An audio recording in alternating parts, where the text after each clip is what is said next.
Hello guys, कैसे आप सभी लोग बुक ऑफ स्प्रे के एक और न्यू एपिसोड के साथ हाजिर हूँ। तो जैसे कि लास्ट एपिसोड के एंड में हमने देखा था, जैसे यून फैमिली के उस एंसिस्टर को पता चलता है सेकंड प्रिंस और उसके साथ वाला आदमी यून फैमिली से नहीं है, वैसे ही वो बहुत ही ज्यादा गुस्सा हो जाता है और फिर गुस्से में उन दोनों से कहता है, तुम्हारे जैसे आम आदमी की हिम्मत कैसे हुई हमारी यून फैमिली के खजाने को यहाँ पर आकर लूटने की। तुम लोग यहाँ पर अपने आप को यून फैमिली के कह रहे हो, लेकिन तुम लोग असल में यून फैमिली के नहीं हो, बल्कि तुम लोग कोई और लोग हो जो कि यहाँ पर हमारे खजाने को लूटने के लिए आए हो। अब तुम्हें इसकी सजा मिलेगी। इसी के साथ वो गुस्सा होते हुए आसमान से बहुत ही सारे मीटियोर उनके तरफ भेजने लगता है। वो फिर कहता है, तुम सिर्फ मौत के लायक हो। इसी के साथ बहुत सारे मीटियोर उन दोनों की तरफ भेजने लगता है। तो उन बड़े बड़े पत्थर जिनमें की आग लगा होता है, उन सारे मीटियोर को देखकर सेकंड प्रिंस और उसके साथ वाला बंदा बहुत ही ज्यादा शॉक्ड हो जाता है। वो लोग बहुत ही ज्यादा डर जाता है, जिनमें की सेकंड प्रिंस अपनी स्पेस रिंग के अंदर से एक बोतल को बाहर निकलता है और उस बोतल के अंदर हाई ब्रिज की आंखें रहता है। आप लोगों को तो पता ही है, एम्पायर ने एक बार हाई ब्रिज की आंखें को निकाल लिया था, तो उस चीज को यहाँ पर सेकंड प्रिंस निकालते हुए कहता है, प्लीज रुक जाइए, हम लोग यहाँ पर हमारी कुलपिता की आखिरी इच्छा को पूरा करने के लिए आया हूँ और आप इसे देख सकते हैं, यही हमारे प्यार की आखिरी निशानी है। और जैसे ही सेकंड प्रिंस हाई ब्रिज की आग को सामने की तरफ करता है, वहाँ से सारे मीटियोर डिसअपीयर हो जाता है, जिसे देखकर सेकंड प्रिंस तो बार बार बचा। और उन आंखों को देखने के बाद वो एंसिस्टर कहता है, ये तो मेरे यून फैमिली की किसी शिष्य की डिवाइन आंखें हैं, लेकिन जबकि तुम यहाँ पर सिर्फ एक टोकन को लेकर आए हो, इसीलिए मैं केवल तुम्हारी एक ही इच्छा को पूरा कर सकता हूँ। जो सुनने के बाद सेकंड प्रिंस खुश होते हुए कहता है, एक इच्छा,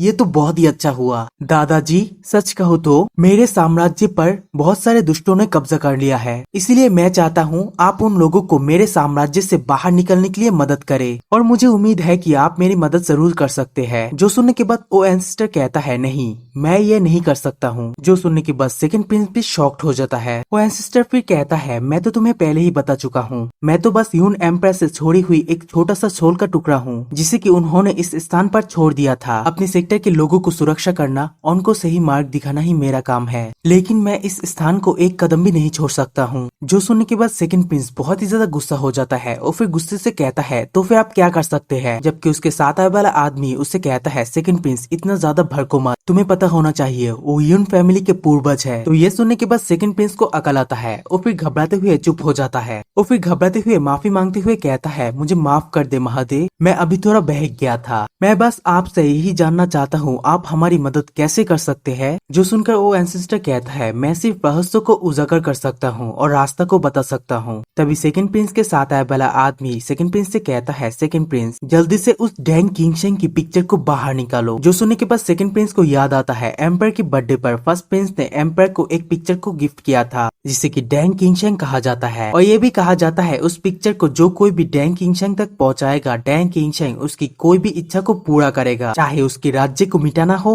या फिर राज्य को नई तरीके से एस्टेब्लिश करना। तभी सेकंड प्रिंस उस पिक्चर को एंसिस्टर के सामने लाते हुए कहता है, मेरे प्यारे पूर्वज, क्या मैं पूछ सकता हूँ जीजोऊ के नंबर 1 व्यक्ति डैंग किंगशेंग कहाँ पर है और क्या मैं उसे ढूंढ सकता हूँ? तो ये सुनने के बाद ओ एंसिस्टर अपनी आंखों की मदद से कुछ देखता है। उसके बाद सेकंड प्रिंस से कहता है, डैंग किंगशेंग वो मिडलैंड के झोंक के अंदर दिखाई देगा, आप उसे 4 स्टार एम्पायर के अंदर पाएंगे और वो आपकी एक इच्छा को जरूर पूरा करेगा। जो सुनकर सेकंड प्रिंस खुश होते हुए कहता है, दादाजी क्या ये बात सही है? जो सुनने के बाद वो यून फैमिली के एंसेस्टर कहता है, मुझे पूर्वज मत कहो, मैं अभी अभी तुम्हारे सारे राज को देख चुका हूँ और मुझे अच्छी तरह से पता है तुम यून फैमिली से नहीं हो और तुम हमारी फैमिली के किसी भी सदस्य भी नहीं हो, और यह तक कि तुम्हारे फैमिली के हर हरकत भी मुझे पता है। हालांकि मैं सिर्फ सम्राट यून का एक सोल का आखिरी टुकड़ा हूँ और केवल उनके छोड़े हुए नियमों का पालन कर सकता हूँ, और जबकि तुम यून फैमिली के डिवाइन आंखों को लेकर आए हो, सिर्फ इसीलिए मैं तुम्हारा मार्गदर्शन कर रहा हूँ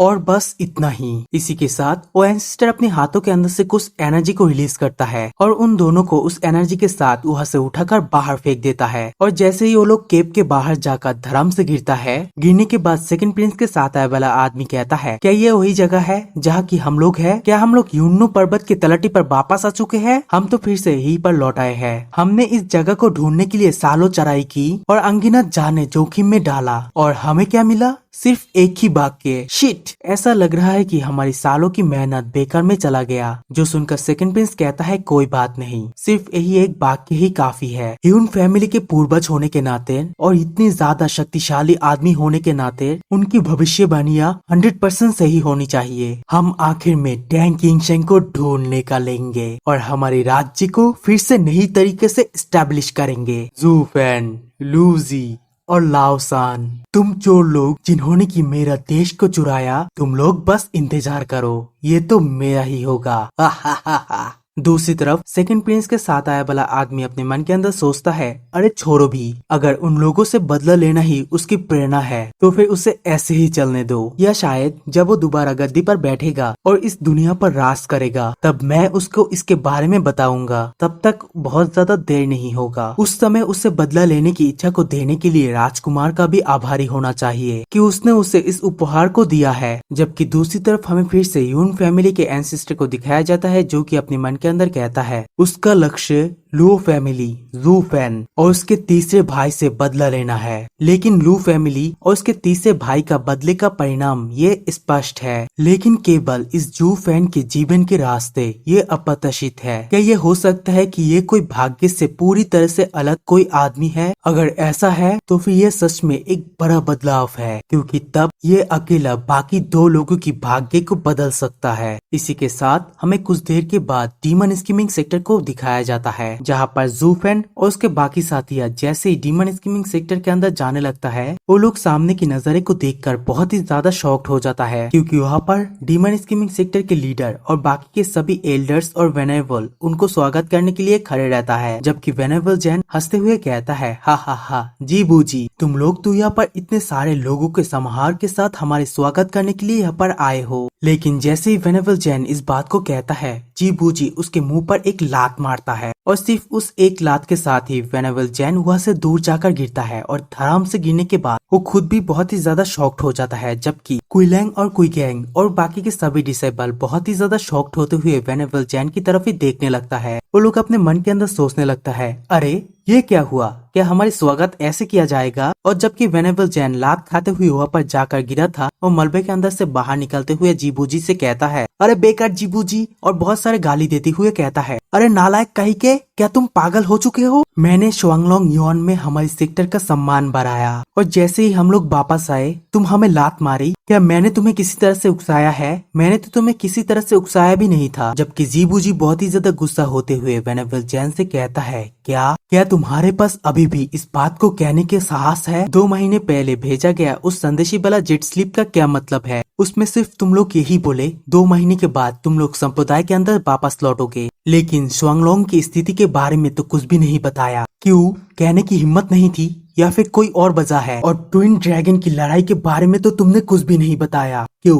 वहाँ पर क्या तुम्हें शर्म आई थी? मैं पिछले 2 महीने से लगातार भय में और डर में जी रहा हूँ और यह तक कि अब भी मैं इस चिंता से मुक्त नहीं हो पाया हूँ। वापस आ मोटे सुअर, मैं तुझे एक और लात मारूंगा और कम से कम मैं इस चीज के लिए तुम्हें तो इतना सजा दे ही सकता हूँ। जो सुनने के बाद वेनेबल जैन भूलने का नाटक करते हुए कहता है, ओ बात सिर्फ इतना ही है? क्या तुम इस बारे में हम लोगों से जानना चाहते हो? लगता है हम लोग इस बारे में लिखना भूल गया। जो सुनने के बाद जीबूजी उसके ऊपर भड़कते हुए कहता है, बकवास, इतनी जरूरी बात तुम कैसे भूल सकते हो? अगर आप वसीयत लिखना भूल भी जाते हैं, लेकिन ये चीज तो नहीं भूलना चाहिए था आपको। बताओ, क्या शुआंगलोंग की टूर्नामेंट असफल हो गया? और क्या ऐसा हो सकता है कि हम लोग तीनों सेक्टर के अंदर सबसे नीचे है और तुम्हें रिपोर्ट करने में शर्म आ रही है कि हम लोग दोबारा से उसी जगह पर रह गए हैं? जो सुनने के बाद वेनेबल जैन फिर से उसे चिढ़ाते हुए कहता है, जी बूजी, क्या तुम गेस भी नहीं लगा सकते हो हम कहाँ तक पहुँचे हैं? जो सुनकर जी बूजी भी बहुत ही ज्यादा गुस्सा होते हुए कहता है, मैं भला तुम्हारे बारे में क्या अनुमान लगाऊं? लेकिन जैसे ही वो जूफेन की तरफ देखता है वो बहुत ही ज्यादा शॉक्ड हो जाता है।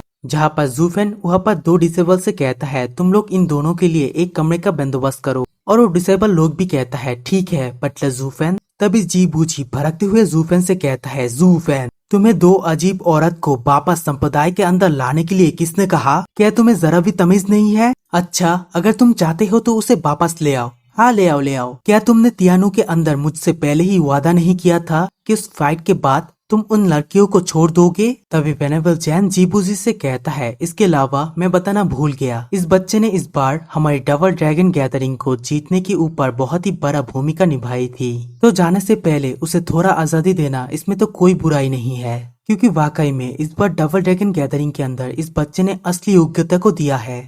जिसके बाद वेनेबल जैन जीबूजी के कान के पास जाकर उसे फिसफिसाते हुए कहता है, दरअसल इस बार हम और ये सुनने के बाद जीबूजी कहता है, क्या कहा तुमने? हम लोग जीत चुके हैं? वो बहुत ही ज्यादा शॉक्ड हो जाता है। इसी के साथ ये वाला वीडियो यहीं पर ही एंड करूंगा। Good bye.